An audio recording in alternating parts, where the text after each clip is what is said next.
HSSC chairman Bhopal Singh Khatri super exclusive खबरें अभी तक पर आप देखेंगे। सीईटी से जुड़े हर सवाल का जवाब अब अभ्यर्थियों को मिलेगा। ग्रुप डी और सीईटी की परीक्षा कब होगी? पुलिस कांस्टेबल भर्ती में क्या कुछ नए नियम ऐड ऑन किए गए हैं? ग्रुप सी के लिए कब परीक्षा होगी? कितने पदों पर नई सरकारी भर्तियां आ रही हैं? कितने जो भर्तियां हैं वो होंगी ग्रुप सी के तहत, ग्रुप डी के तहत? सीईटी से जुड़े हुए हर सवाल का जो जवाब है वो आज भोपाल सिंह खत्री देंगे। खबरें अभी तक पर कुछ ही देर में भोपाल सिंह खत्री एचएसएससी के हमारे साथ जुड़ जाएंगे। ये बड़ी जानकारी दे रहे हैं आपको। एचएसएससी चेयरमैन भोपाल सिंह खत्री जो हैं वो आज हमारे साथ जुड़ेंगे। खबरें अभी तक पर अभी कुछ ही देर में सुपर एक्सक्लूसिव और साथ ही सीईटी से जुड़े हर सवाल का जवाब जो है वो मिलेगा। तो हमारे संवाददाता जितेंद्र चौधरी इस समय पंचकुला मौजूद है, उनके साथ इस समय मौजूद है HSC chairman Bhopal Singh Khatri super exclusive. Over to Jitendra.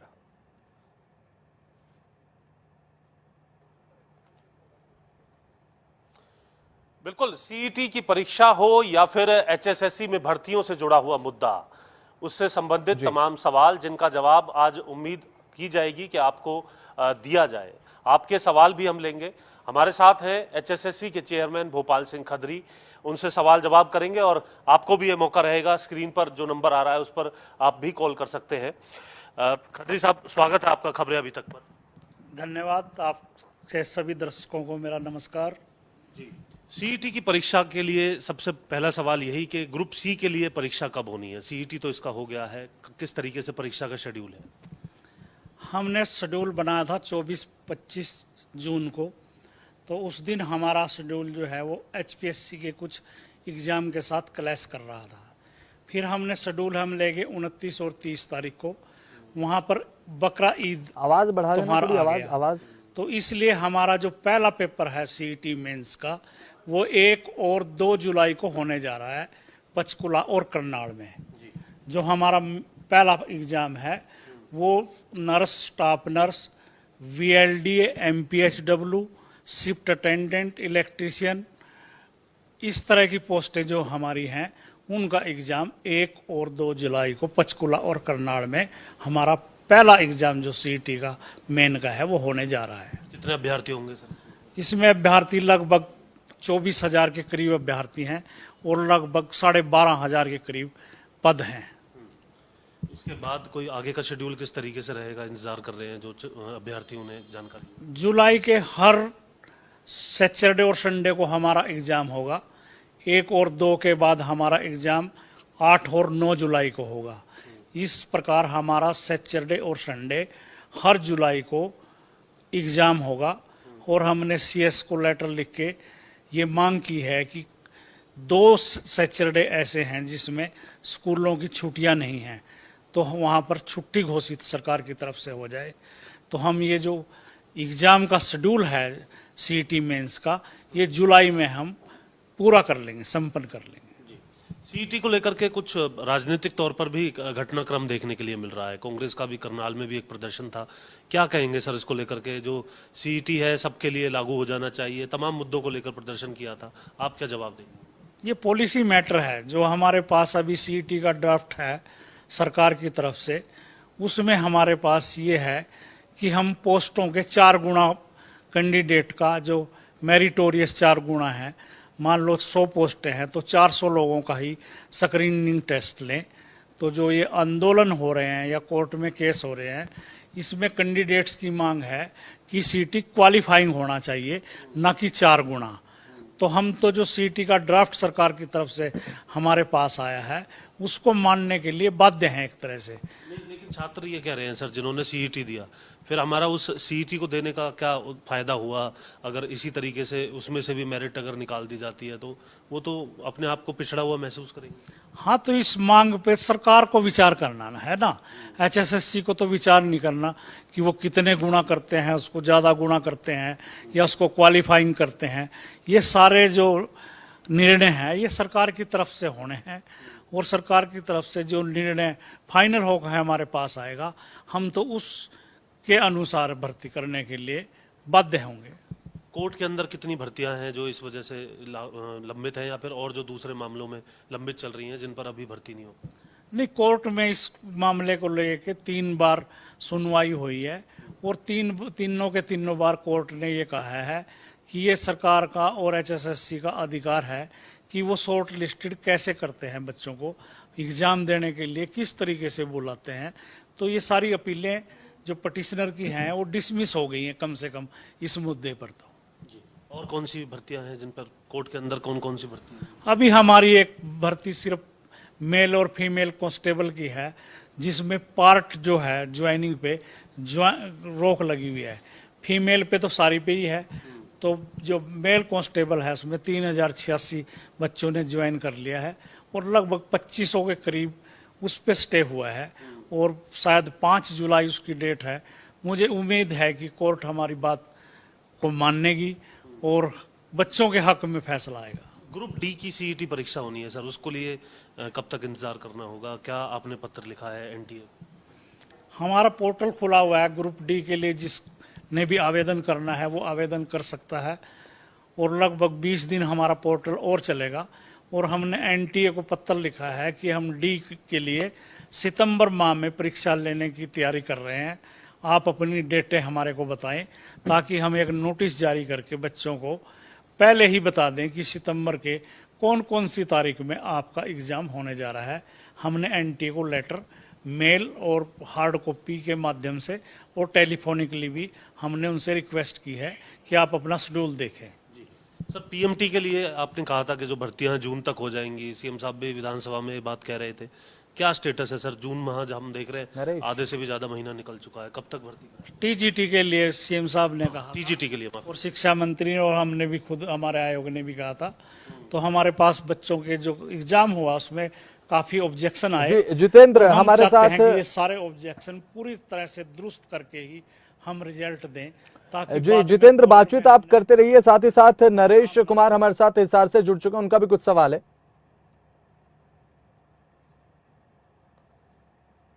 हमारी 5 जुलाई से जो अग्रवाल भवन है सेक्टर 16 में पंचकुला में, वहाँ से 5 जुलाई से टीजीटी के विभिन्न जो हमारे सब्जेक्ट हैं उनकी डॉक्यूमेंट वेरिफिकेशन का काम हम शुरू कर रहे हैं।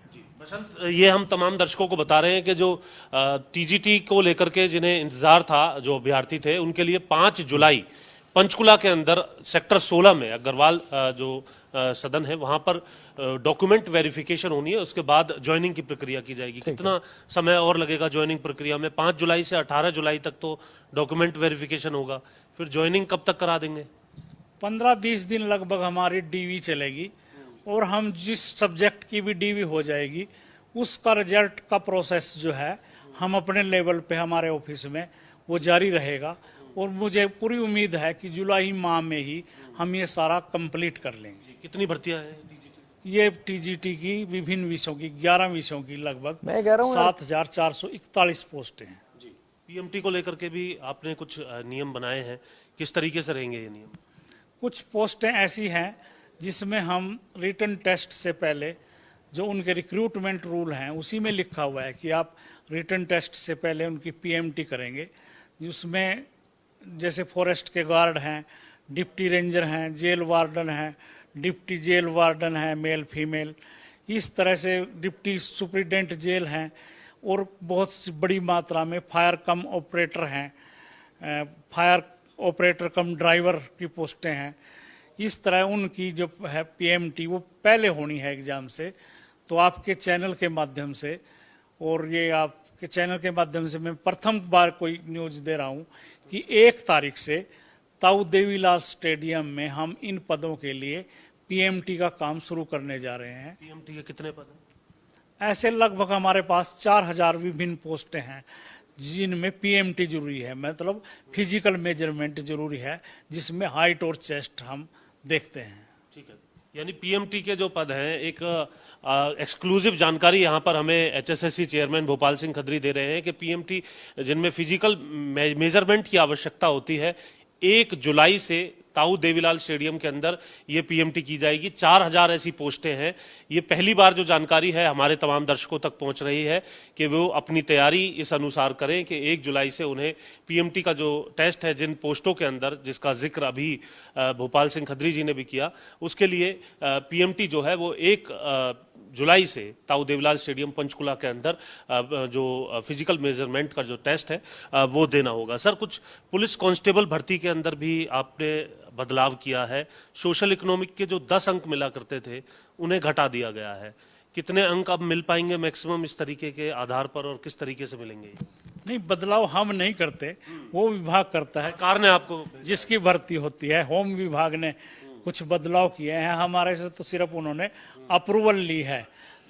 तो उसमें मेल और फीमेल कांस्टेबल में उन्होंने कुछ नियम बदले हैं और कुछ सीक्वेंस बदली है। जैसे हम पहले दौड़, हमारा इवेंट होता था, पहले तो हमारी परीक्षा होती थी, रिटर्न परीक्षा, और उनमें से 7 गुना लोगों को बुला के हम दौड़ लगवाते थे।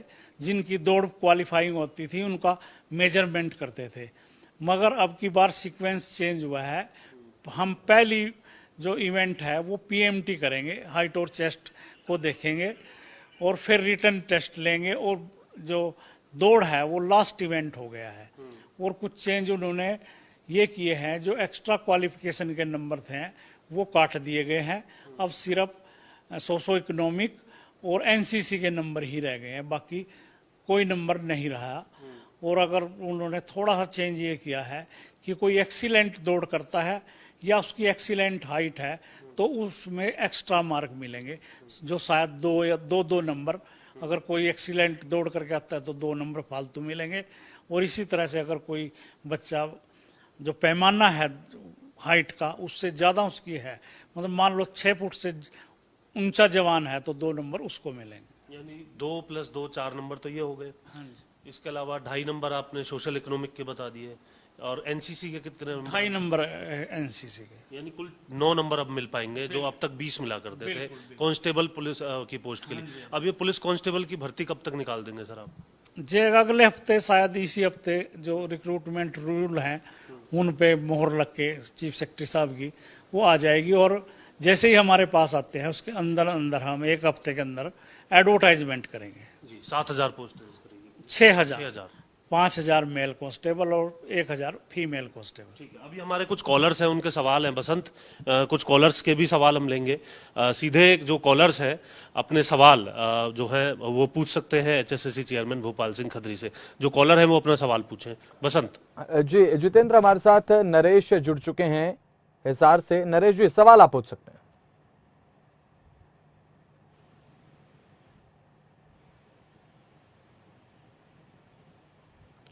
नरेश जी, आवाज मिल पा रही है आपको?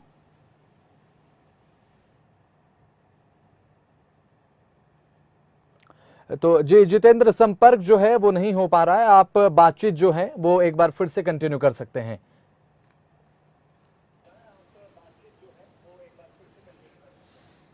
जो ये जैसे ही हमारे साथ कॉलर जुड़ेंगे हम उनका सवाल भी आपसे जरूर लाइव लेंगे यहाँ पर।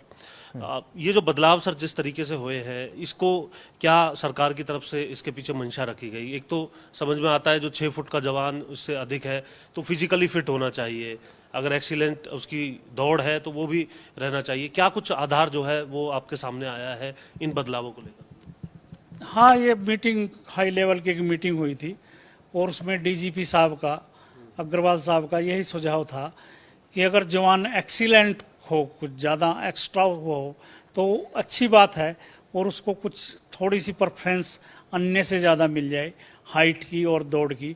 तो जो दोनों चीज़ों में फिट है, इसका मतलब ये है कि एक्सीलेंट परफेक्ट हमारे को कांस्टेबल मिल रहा है। जो ग्रुप डी हम सितंबर में कराने जा रहे हैं सर, उसको लेकर के कितनी जो भर्तियां हैं वो ग्रुप डी के बाद? जी, अजय हैं हमारे साथ, फतेहाबाद से एक दर्शक है। अजय, अपना सवाल पूछिए। सर, मेरा सवाल ये है कि अब जो सीईटी जो 2023 का होना है, अभी जो बच्चे वंचित रह गए हैं तो वो सीईटी कब तक हो सकता है सर? अब जो सीईटी प्री दोबारा होना था 2023 का, हमारी जो सीईटी का ड्राफ्ट है, हाँ सीईटी का जो ड्राफ्ट है हमारा, उसी में लिखा हुआ है कि हम हर वर्ष नवंबर माह में सीईटी का परीक्षा लिया करेंगे। तो जो बच्चे रह गए हैं या फ्रेश पास आउट हुए हैं या जिन्होंने अपना स्कोर बढ़ाना है, तो हम 1 महीने के बाद अपना पोर्टल खोल लेंगे और नवंबर में सीईटी की हम परीक्षा लेंगे। धन्यवाद सर। हर आपका साल बहुत- लेंगे ना सीईटी की परीक्षा हम।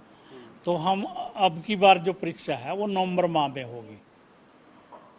Okay, thank you sir. इसके अलावा जो नरेश हिसार से है सर, नरेश अपना सवाल पूछिए। सर नमस्कार। हेलो सर, नमस्कार।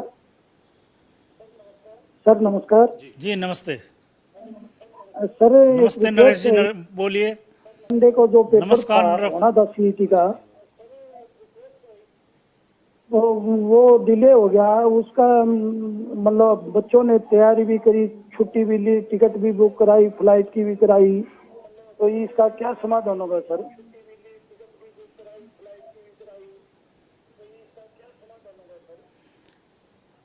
डिले होने के नरेश जी कुछ कारण होते हैं, हमारी मजबूरियां होती हैं।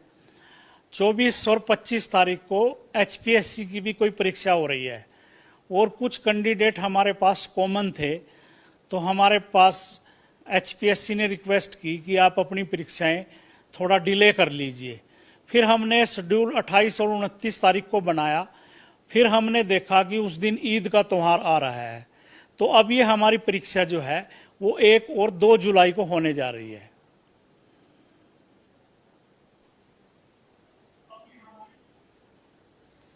जी, नरेश जी को अपना जवाब तो मिल गया होगा सर, लेकिन जो सवाल पूछा वो एक वाजिब सवाल था कि जब अभ्यर्थी तैयारी करता है उसको डिले कर दिया जाता है।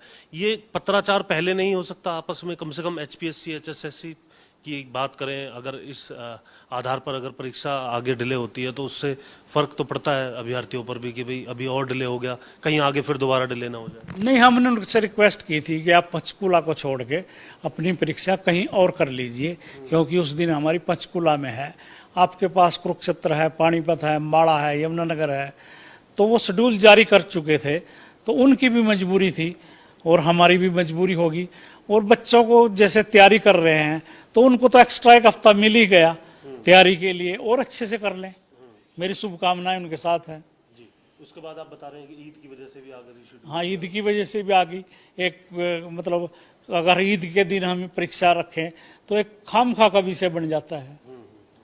तो इस वजह से अब परीक्षाओं को आगे बिल्कुल, लेकिन मजबूरी। अब इस शेड्यूल के अंदर तो कोई बदलाव नहीं होगा? नहीं, ये शेड्यूल हमने आज तो हमने एचपीएससी के साथ मिल के शेड्यूल बनाया है और उनसे कहा है कि वो अपनी सारी परीक्षाएं सितंबर में ले जाएं और जुलाई हमारे लिए छोड़ दें। वो अगस्त या सितंबर चूज कर लें, हम अपनी जुलाई में सारी परीक्षाएं कर लेंगे। जुलाई में जो ये परीक्षा हो रही है कितनी पोस्ट पे भर्ती हो जाएगी इसके बाद अगर हम बात करें? 32,000 पोस्टों के अगेंस्ट जो है हम मेन टेस्ट ले रहे हैं, जो सीटी मेंस है। और ग्रुप डी के लिए जो सीईटी होने जा रहा है वो सितंबर में उसमें कितनी भर्तियां हो जाएंगी? 13,000 पोस्ट है। जी, अंबाला से एक दर्शक है, अपना सवाल पूछिए। हेलो हेलो जी, सवाल पूछिए अपना। जी, सवाल पूछिए। ये भर्ती के लिए अभी फॉर्म भरे जा रहे हैं कि पहले के हैं?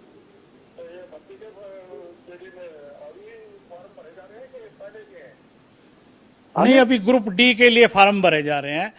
जो बच्चे अभी तक फार्म नहीं भर पाए थे, ग्रुप डी के लिए हमने पोर्टल खोला हुआ है जिसकी सितंबर में परीक्षा होगी। जो बच्चे अभी 10th पास करके आए हैं सिर्फ उनके लिए, और जिन्होंने कुछ अपने फार्म में अपडेट करना है उसके लिए पोर्टल खुला हुआ है। तो ये कितने फॉर्म? तमाम छात्र अभ्यर्थी हैं जो अभी अगर गैप है 10th पास करने में, तो क्या वो नहीं भर सकते? नहीं, जून जुलाई तक सबके रिजल्ट आ चुके होते हैं, इसीलिए जानबूझ के डेट निश्चित की है कि तब तक 10th का रिजल्ट आ चुका है। 10th का सीबीएसई का भी आ गया है, हरियाणा बोर्ड का भी आ गया है। नहीं, 10th अगर किसी ने पहले अगर हाँ, जिसने भी कर जो पास आउट है वो तो भर ही सकता है। एज ठीक होनी चाहिए उसकी, 42 से कम होनी चाहिए। जी, उम्मीद है अपना आपके सवाल का जवाब आपको मिल गया होगा। जो ग्रुप डी की जो भर्तियां हैं, हम लगातार बातचीत भी कर रहे हैं, जो हो रही हैं सितंबर में, उसमें कितने जो नौकरियां हैं वो मिलने जा रही हैं, और उसके लिए क्या कुछ यही फॉर्मूला रहेगा? कितने लोगों को आमंत्रित करेंगे आप? जी, इसका जवाब दीजिए। ग्रुप डी के लिए 13,000 पदों के लिए परीक्षा होगी, जो एक ही परीक्षा होगी सिर्फ, उसमें फर्दर टेस्ट नहीं है।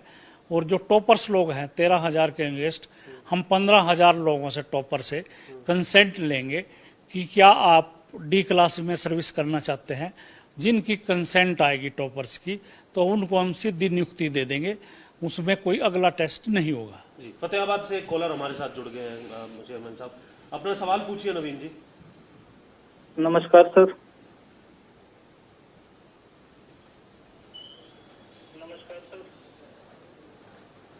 जी नमस्कार। जी नमस्कार नवीन सवाल जी। पूछिए अपना। सर मेरा क्वेश्चन ये है कि पीजीटी का फॉर्म जब हमने भरा था तो उसमें हम फादरलेस के नंबर थे जो, वो हम गलती से गलत क्लिक हो गया और हम वो उससे हमें वो नंबर मिले नहीं। तो सर अब इसका क्या सॉल्यूशन हो सकता है सर, ये पूछना चाहता हूँ मैं।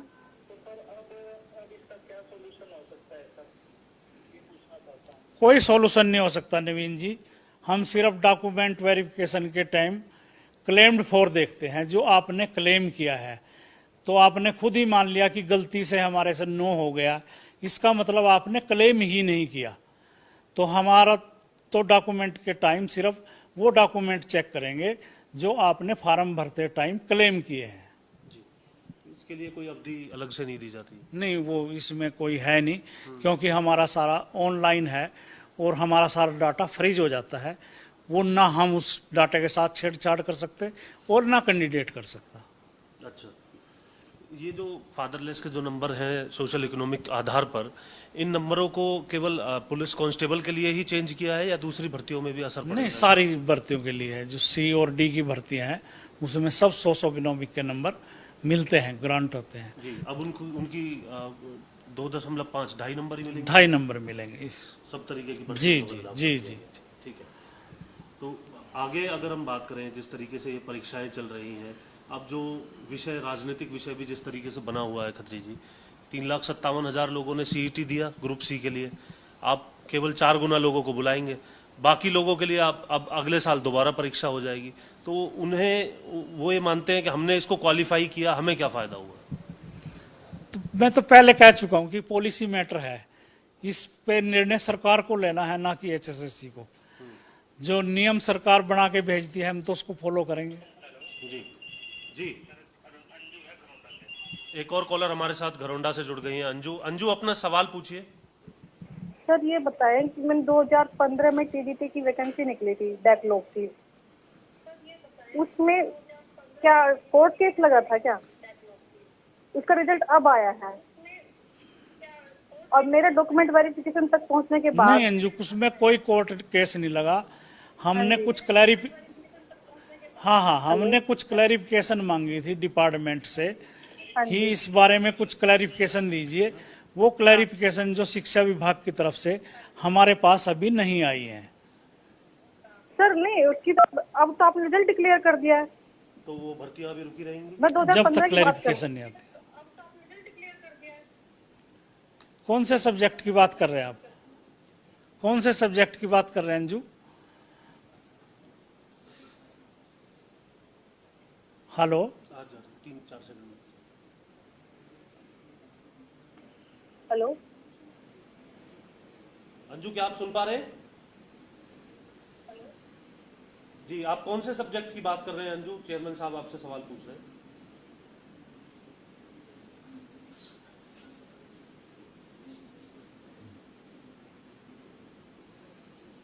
लगता है अंजू तक हमारी आवाज नहीं जा रही। अगले कॉलर अगर हमारे साथ जुड़े हुए हैं तो उनसे भी हम उनका जो सवाल है वो चाहेंगे कि समय को ध्यान में रखते हुए अपना सवाल जो है सीधे चेयरमैन साहब से वो पूछें। सुमित, अपना सवाल पूछिए। हेलो हेलो, नमस्ते सर। जी सुमित, सवाल पूछिए। सर मैं, हाँ जी, मैं सुमित बोल रहा हूँ अम्बाला से। पूछिए अपना। तो सर नमस्कार। मैं ये पूछना चाहता हूँ कि जब ग्रुप डी की शुरू में भर्ती सुमित हुई जी। थी 2018 में, तो उस टाइम कहा गया कि जी हमने पारदर्शिता से दी है कि मेरिट के आधार पे। तो मैंने कुछ सर्वे किए थे, मेरी बहुत लोगों से बात हुई सर उसमें, जिनको नौकरियां मिली थी, जिनके रिश्तेदारों को, उन्होंने कहा जी हमने आज तक सिर्फ कांग्रेस को वोट दी। जितने भी नौकरी पाने वाले लोग थे कि हमारे परिवार में, हमारे रिश्तेदारों ने हमेशा कांग्रेस को वोट दी, तो हमें इस सरकार में नौकरी मिली है, कभी कांग्रेस की सरकार में नौकरी नहीं मिली।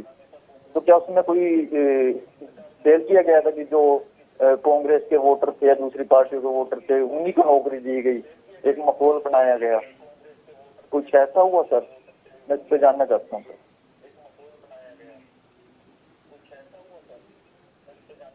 हम सिर्फ योग्यता देखते हैं, हम कांग्रेस या बीजेपी या आम आदमी पार्टी नहीं देखते। हमारा एक ही लाइन का प्रस्ताव है माननीय मुख्यमंत्री जी का, पारदर्शिता, योग्यता और निष्पक्षता। हम ये देखते हैं, हम ये नहीं देखते रिजल्ट बनाते समय कि ये किसका कैंडिडेट है, और ना ही हमारे कोई कॉलम में लिखा हुआ है कि आप कौन सी पार्टी से संबंधित हो। तो ये इस तरह की बातें तो बेबुनियादी बातें हैं। जी खत्री साहब, अब अंतिम सवाल आपसे।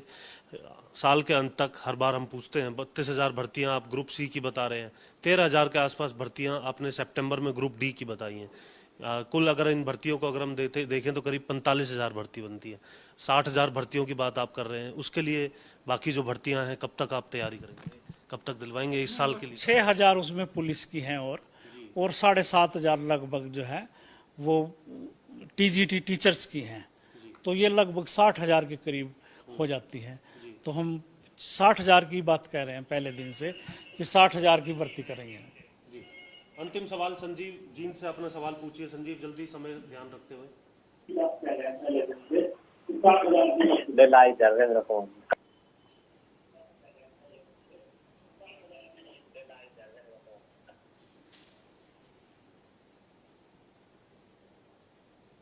संजीव, सवाल पूछिए अपना।